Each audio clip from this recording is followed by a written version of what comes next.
Hi, Dr. Bill here. In our clinic, we look at a person as a whole, as a circle. Just have a look at the chart over there. And we divide you, or the circle, into 4 parts. And so even though we do that, we still specialize in one particular area, at least I do. And the area we specialize in is actually discs. But before we get into the discs, I just want to talk about the spine very quickly in general.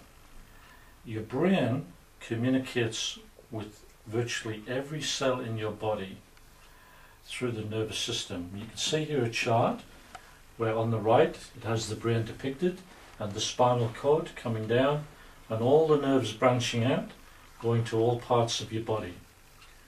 And so that communication system, the information goes from your brain to your body, at least all the cells in your body, all your organs, all your systems, and then the brain is kept aware of what's going on in the body by the information that comes back through the spine and into the brain. And so we get this control that's taking place.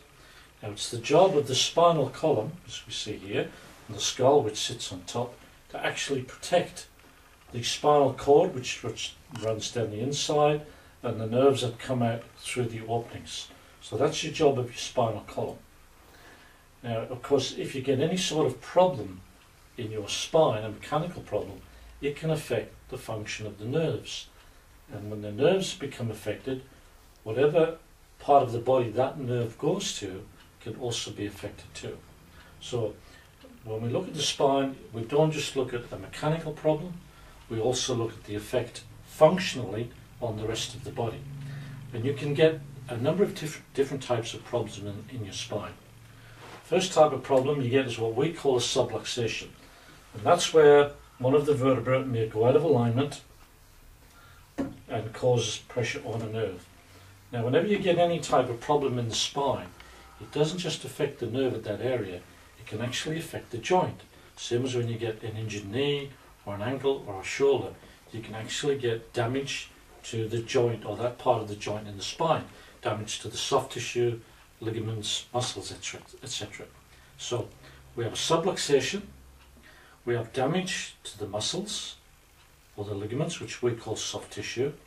You can also get a problem which we call fixation. Now fixation is simply where the two bones are not moving correctly. There's a restriction of the movement between the two bones in the spine. Another type of problem you can get is where you have a curvature. In this particular model here, you can see it's not perfectly straight in that view. There's actually a slight curve there. Now there's meant to be a curve that way, which is the side view, but there's not meant to be a curve that way. And when that's severe, that's what we call scoliosis.